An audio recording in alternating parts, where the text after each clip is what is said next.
you guys talked out on this thing yet?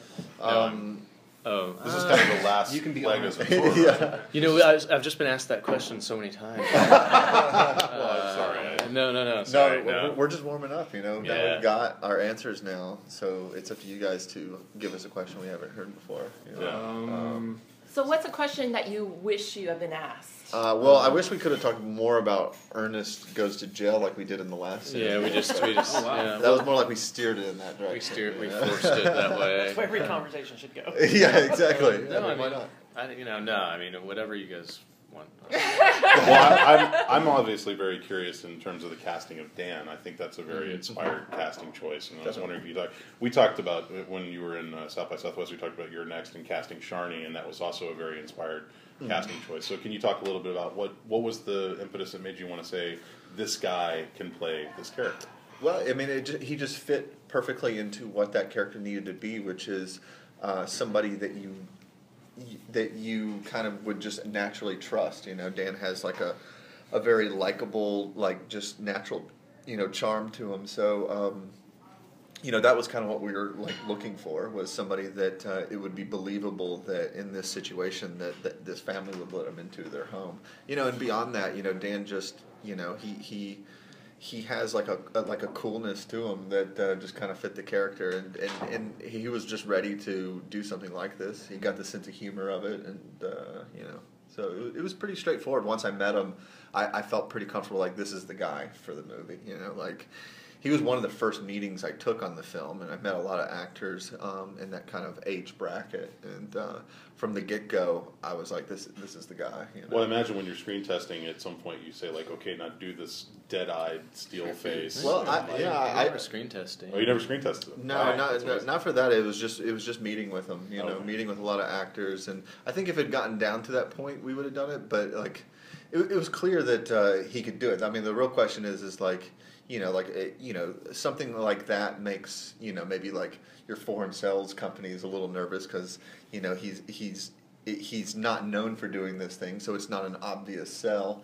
You know, it was more about like getting beyond those kind of barriers than it was you know, because I've already seen him in Downton. I thought he was a great actor, and in his take on the character and his personality was spot on. You know, well, I mean, and that's one of the things too, is I feel like a lot of times when you cast actors, you want to cast from their natural personalities. You know, you want to see if they already have a good amount of what you're looking for ingrained in them naturally, and that'll just like come out through the performance. As long as you know they can, you know, hold their own, you know, even if it's in a totally different role, I feel like it'll translate. You know.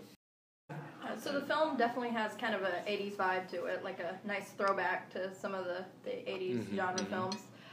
Did y'all know going into it that you wanted to do that, or did it just kind of play out as you were making the film?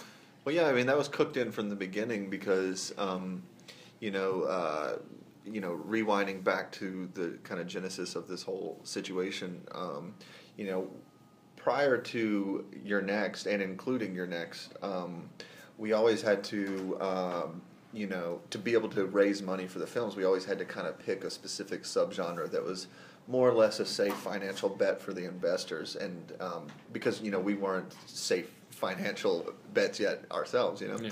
So the best way to do that was to pick things like serial killer subgenres or home invasion, you know, which is what Your Next was, and that's how we got those movies financed. And after Your Next was our first success, we were in this new position where we were able to choose our projects differently, and you know, and that was actually an interesting kind of learning curve because, you know, we'd been kind of building our careers up to that point, but not really necessarily thinking about what happens after you get to that point. You know, it was always about... Yeah, we'd be lucky to even get there, you know. It would have felt like a jinx almost to plan out. Like, and after we have our big... Exactly. After we have our big wide release from Lionsgate, then we'll do this. Yeah, you always just kind of assume that that'll just work itself out, you know. But once we were there, you know, it took a little bit of figuring out what we wanted to do as filmmakers, not just as, you know, essentially like film beggars, you know what I mean? And so it all kind of culminated though with, you know, one day I was at the Snoot offices, that's the production company that did Your Next, and and I just had a stack of Blu-rays with me, and I just happened to put on the original Halloween and the original Terminator, and when I watched that, I just realized that those movies really encapsulated, the reason I wanted to become a filmmaker in the first place. And so I called Simon up and I kind of pitched him this insane cyborg idea, but it turned out that that idea in itself, kind of fit in a weird way with an older idea you had. Yeah, it just kind of fused kind of nicely with this drama that I'd kind of tried to write back in 2007 and abandoned because I didn't feel like it was working, and I didn't feel like it was also a film I could get made. Mm-hmm. Kind of speaking to what Adam was talking about, where at that point in both of our careers, it wasn't like people were throwing money at us. So it didn't feel like this was worth my time. But I liked it. I liked the dynamic of like, the mysterious kind of like soldier showing up and claiming to have known the family's dead son, and I liked kind of where those initial pages had gone. I just could never kind of find the right tone to approach it with. It kept going like too much towards like somber, if that makes sense, or self-serious. And I didn't want to appear like I was commenting, on like a military experience that I myself hadn't had, et cetera, et cetera. So it was really when Adam kind of talked about making, we both kind of, we're both in our 30s. I'm quite a bit older than Adam, but still in the same, decade. So we kind of, the movies that we were most aware of, at the time that we became conscious enough to love films, it was the 80s. And, the films that we really imprinted on were those 80s genre films. So I realized that kind of approach to that subject matter was a really kind of successful fusion. And then after that point, the script actually was able to come out fairly quickly, considering that I unfortunately had to work on a few other projects at the time, mm-hmm. which aren't happening. Yeah, so strangely the stylization, that I brought to Simon fused well with his script, and then it all became one thing. So, and that kind of is a good example of the way we work, where, I let Simon, be the writer. I don't try to get involved in that process, because Simon is going to come up with better characters and stories. As I said, as Adam's elder, he really looks up to me a lot for like life advice and things like that. And he's kind of like the son I never had. Yeah. So basically, I'm just like, Simon, could you throw in some Halloween shit so I can film that, because I love the way Halloween decorations. And also, here's this goth song. Do you think are you writing a script that I can put this goth song in? And I'm like, oh, I guess I better. Yeah. No, but I mean, it is. It's funny. This was actually one of the first films. Especially the music, because I would say that not a single song that's in the film was a song that I'd heard before, mm-hmm. which is unusual. I mean, we're both like really kind of obsessive about music and have huge music collections.